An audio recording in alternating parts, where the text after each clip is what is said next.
Doctor touch చేసేవాడు కూడా కాదు మమ్మల్ని. అది కూడా ఇల్లీగల్‌గా సర్జరీలు చేసేవారు. ఆ విధంగా బిహేవ్ చేయకపోతే వాళ్ళు డబ్బులే ఇవ్వరు. ఆ విధంగా బిహేవ్ చేస్తేనే వాళ్ళు డబ్బులిస్తారు. అయ్యయ్యో! సాక్షి నేనే. బయటికెళ్ళు అంటే అంత అంటరానితనంలమైనామా?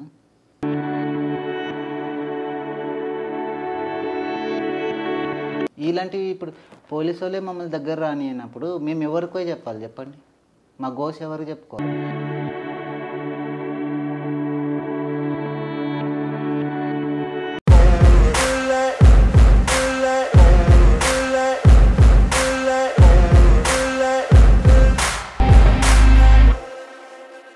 చాలా ప్రాబ్లమాటిక్‌గా ఉంటది అనేసి. ఎందుకంటే వాళ్ళు ఓన్లీ ఓపెన్ ఒక బల్ల మీదే సర్జరీ చేసేసి వెంటనే వాళ్ళు అంటే స్టిచెస్ అవి ఉంటుండగానే వాళ్ళే నడుచుకొని వెళ్ళి ఆటో ఎక్కి ఇంటికెళ్ళాలి. అసలు తర్వాత పోస్ట్ ఆపరేషన్ కేర్ అంటూ ఏమీ ఉండదు అనేసి నేను విన్నానన్నమాట. యెస్. మీరన్నది కరెక్టేనండి. యాక్చువల్లీ ఏందనంటే సర్జరీ చేసే డాక్టర్స్ ప్రాపర్‌గా లేకుండ్రు. ఒక 10-15 ఇయర్స్ బ్యాక్ ప్రాపర్ సర్జరీ చేసేవాళ్ళు. కానీ ఇప్పుడు మీకేమైనా హెల్త్ ఇష్యూస్ వస్తే మీరేం చేస్తారు? డాక్టర్ దగ్గరికి వెళ్తారు.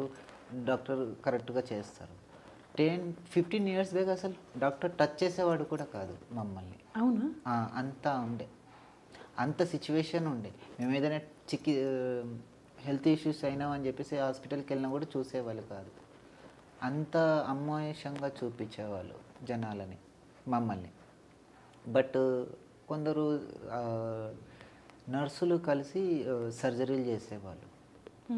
అది కూడా ఇల్లీగల్‌గా సర్జరీలు చేసేవారు. అలాంటి సర్జరీలు చేసుకోవడం వల్ల చాలా హెల్త్ ఇష్యూస్ వస్తాయి. సో అలాంటి సర్జరీలు ఆ విధంగా సర్జరీలు చేసే చాలామంది ట్రాన్స్జెండర్స్కి హెల్త్ ఇష్యూస్ వచ్చాయి. సో స్లోగా మెల్లిమెల్లిగా సెక్షన్ 377 లీగలే చేసిన తర్వాత జనాలలో అనేది ట్రాన్స్జెండర్స్ అంటూ ఇలా ఉంటారు, వీళ్ళు కూడా మనుషులే, వీళ్ళని కూడా యాక్సెప్ట్ చేయాలని ఇప్పుడు స్టార్ట్ అయిపోయింది. ఇప్పుడైతే అంత ప్రాబ్లం లేదు కదా? ఇప్పుడు స్టార్ట్ అయిపోయింది. అండ్ ఇప్పుడు డాక్టర్స్ కూడా ఉన్నారు, అవైలబుల్లో ఉన్నారు. ఏ సర్జరీ కావాలన్నా face surgery, lip surgery, breast implantment, sexual assignment సర్జరీలు కూడా అన్ని విధాలుగా ఇప్పుడు అవగాహనలో డాక్టర్స్ ఉన్నారు.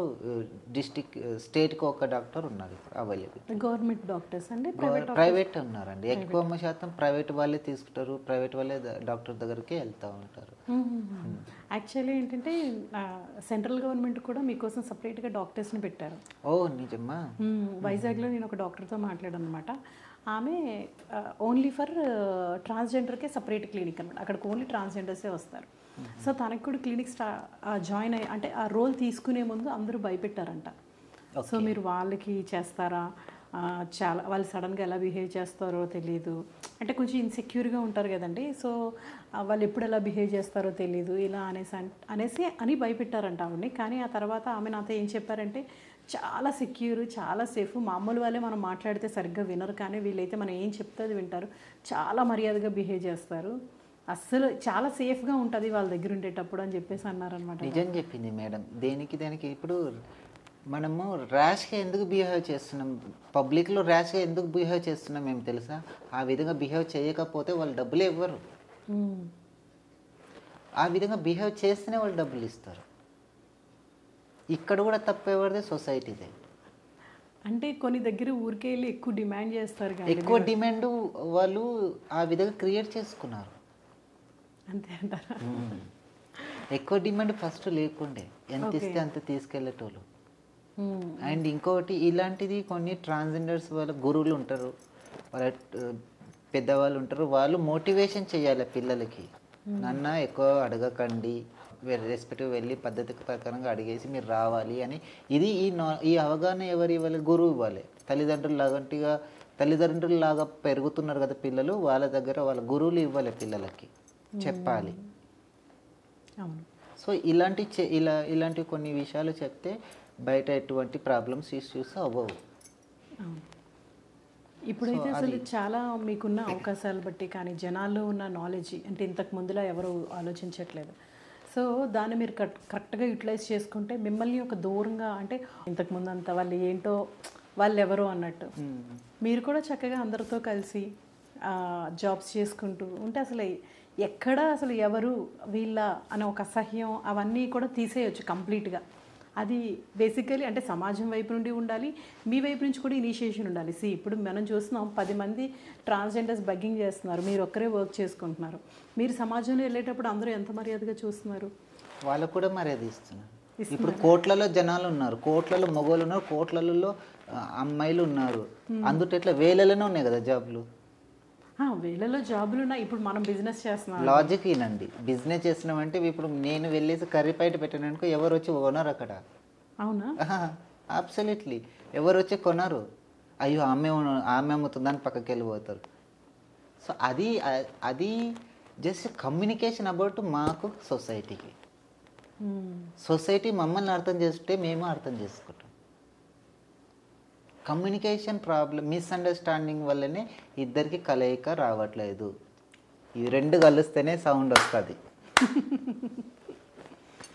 ఇవి రెండు కలవకుండా డిషుమ్ డిషుమ్ డిషుమ్ డిషుమ్ అంటే ఏడ కలుస్తుంది చెప్పండి? అంటే ఫస్ట్ అండి ఇప్పుడు మనం కూడా అంటే ఎవ్రీ ఇండివిజువల్ పర్సన్ ఒక్కొక్క సిచ్యువేషన్లో ఉంటాయి. నేను ఒక దగ్గర వర్క్ చేసేటప్పుడు 2 ఆటోల్లో వచ్చి డబ్బులు మేడం 10,000 ఇవ్వండి, 20,000 ఇవ్వండి అని నన్ను అడిగారనమాట. యాక్చువల్లీ అలాంటి మా వాళ్ళు ఎప్పుడు అంత డిమాండ్ చెయ్యారు. అవునా? రీసెంట్గా ఒకటి యాక్సిడెంట్ అయింది హైదరాబాద్లో. ఏమి బెగ్గర్స్ అండ్ కొన్ని ఇల్లీగల్ పీపుల్స్ లీడర్షిప్ లాగా ఉండి ఒక సార్ లాగా ఉండి ఒక లీడర్ లాగా ఉండి 10 మంది అబ్బాయిలకి చీరలు కట్టించేసి రోడ్డు మీద పంపించేసి దౌర్జన్యంగా అమీర్పేట సిగ్నల్లో పడి దౌర్జన్యంగా చేస్తే ఇలాంటి పనులు చేసింది నిజ ట్రాన్స్జెండర్ అని చెప్పేసి ఒరిజినల్ వాళ్ళని తీసుకుపోయి జైల్లో పెట్టారు. అయ్యో, ఓకే. ఇప్పుడు చీర కట్టినాడు అని శారీ పైన బయటకు వచ్చి బెగ్గింగ్ చేస్తుంటే అసలు ఎవరు నిజం ఎవరో తెలియక పోలీసు వాళ్ళది కూడా తప్పు కాదనుకోండి, వాళ్ళది తప్పని కూడా మనం అనలేము. వాళ్ళకి పైన అధికారులు ఏమి ఇచ్చారు? ఒక ఆర్డర్ వేశారు, రోడ్డు మీద ఏ ఇజడా కనిపించినా ఏ ట్రాన్స్జెండర్ కనిపించినా తీసుకపోయి జైలు వేయండి. సో అలా వేయండి అని ఎందుకన్నారంటే కొందరు బెగ్గర్స్ కానీ బాయ్సే అమ్మాయి బట్టలు వేసుకొని దౌర్జన్యంగా లాగుతున్నారు ఈజీ మనీ కోసం. కొన్ని ఎన్జిఓస్ కూడా అనాథ పిల్లల ఎన్జిఓస్లు కూడా బెగ్గింగ్ లాగా అనాథ పిల్లలకి అన్నం కావాలి, డబ్బులు కావాలి, మెడికల్ కోసం డబ్బులు కావాలని కొందరు వస్తూ ఉన్నారు. వాళ్ళు చేసే అరాచకాల వల్ల మా మీద తప్పు జరుగుతుంది, అంతేగాని మేము ఎప్పుడు ఆ విధంగా బిహేవ్ చెయ్యము. మా ట్రాన్స్జెండర్ ఎప్పుడు బలవంతంగా అడగరు. ఇంకొక రూపాయి ఎక్కించినాక ఇంకా మంచిగా ఆశీర్వదించి కొంచెంసేపు డ్యాన్స్ చేసి పోతారు, అంతేగాని ఉన్నదంతా దోచుకొని పోయే గుణాలు మాత్రం మా ట్రాన్స్జెండర్స్కి ఉండవు. ఇంకా కొందరు కంప్లైంట్స్ కావాలని ఇస్తారు.